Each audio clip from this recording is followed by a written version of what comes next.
Hey, welcome back to Everyday Economics, the podcast that helps you learn about the economic world happening around you every day. I'm your host, Chris Krug. I'm CEO of the Franklin News Foundation. We are both nonprofit and nonpartisan. To support Everyday Economics, please make a tax-deductible charitable contribution by clicking the link in the show description. We are recording this episode on Thursday, September 12th. And joining me, as always, my partner and friend, Dr. Orphe Divounguy. He's a PhD economist. Dr. O, you raised an interesting question in a recent text exchange that you and I had. And while it's not in your best interest or necessarily my best interest to take on the economic policies of the current candidates for president, and that would be very difficult after Tuesday night's debate. One of them talked about economic policy, and the other one told a story about growing up as a middle-class kid in presumably in British Columbia. However, if you and I were president, I got to say, I didn't even watch the debate, man. You know, there were 67.1 million Americans who supposedly watched that, and how much of it they watched and what they took away from it, I think at this point would be a matter for a debate. I'll tell you what I saw. I saw this article saying that I think voters went to I don't know, some voting website because they saw Taylor Swift endorse one of the presidential candidates. I thought it was absolutely hilarious. Yes. I was like, who did this? This research. Yes. You know, like this idea that because somebody tweeted something, by the way, just minutes before the end of the debate, that all of a sudden people would go to visit a website at the end of the debate, right? And then to attribute the visits to the one tweet. I thought that was hilarious. No one thought to ask themselves, you know, if maybe, just maybe, people went on the website because the debate was over. and then at the end of the debate, right, after listening to the whole thing, they might actually be more interested in voting this year. I just thought that was it's so funny, man. Like, you know, we've heard about this whole thing this year, like Taylor Swift concert affects the economy. Taylor Swift affects whether people vote or not. I think that's just crazy. Does Taylor Swift affect the Kansas City Chiefs? I mean, that's probably a potentially a more likely direct connection. To be honest with you, I'm so over the celebrity crushes on political favor. Like, do not send me what John Legend has to say about anything. I got to be honest with you. If I want to listen to him, I'll put on maybe one of his songs. And to be honest with you, I don't think I'll be doing that. So, all right, let's go back to the matter at hand. Right. If I were president, Dr. Orphe Divounguy, what would I do to address the issues in the economy? And perhaps, I know I would, and I think our audience would. Why don't you assess the current state of the economy as a starting point? Well, look, I think we've been a lot of people are struggling still, right? Even though inflation's coming down, a lot of people have struggled with the rapid increase in prices while their incomes did not keep up. Oh, no question. The pandemic, right? No question. And so even though the pace of price increases is dropping,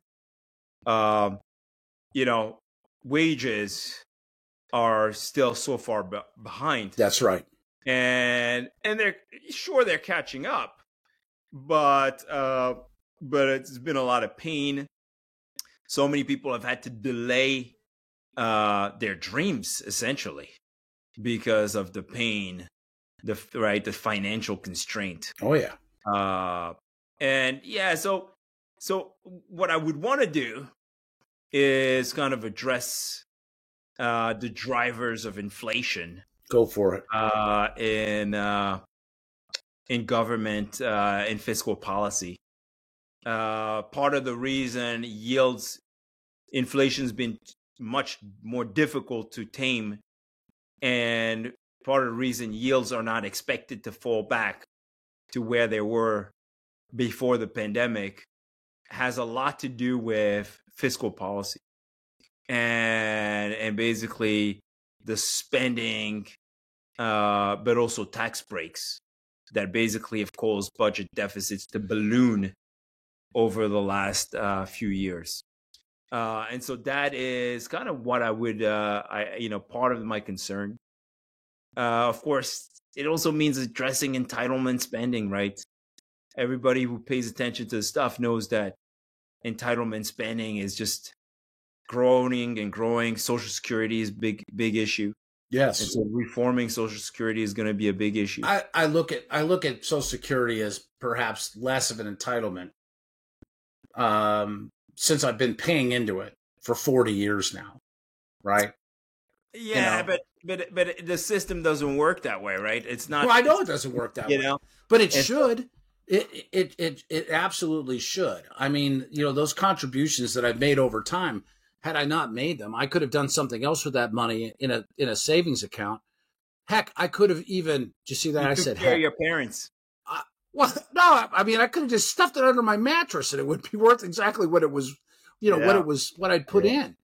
But all right, so and to be clear on entitlements, when we say entitlements, what we're talking about is government programs that are selectively given to people of selective circumstances and nothing more. Yeah, well, I mean, it's not all about Social Security. Exactly. There's research out there that shows that you can actually tease out what type of program is actually conducive to stronger economic growth, right? To higher incomes, right? That actually programs that actually benefit. Yes, we've talked about this before. That exactly. there are government programs that actually offer that are investments right? That would offer a return on investment. That's right. And there are some, a great number, that sustain life as people would like to live it in certain circumstances.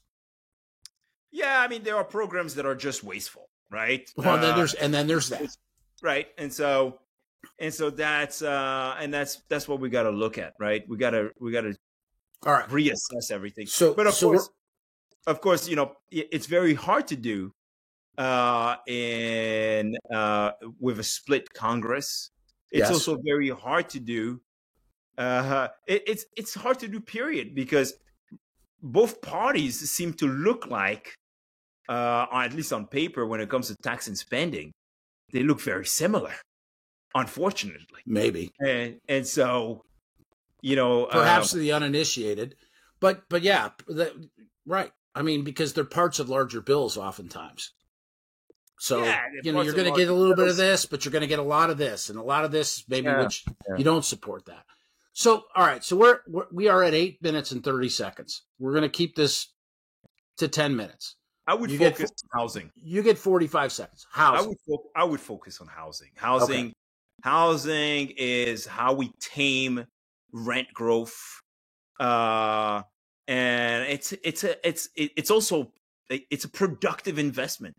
If people have homes, they can go to work and they can do their best work. The last thing we want is, when eviction rates increase, when homelessness rises, we lose a ton of our labor force, and we end up with these massive supply shortages. It's a hit on both supply and demand. It lowers economic growth. It's a massive cost. It prevents workers from moving to places that are more productive, to where the jobs are.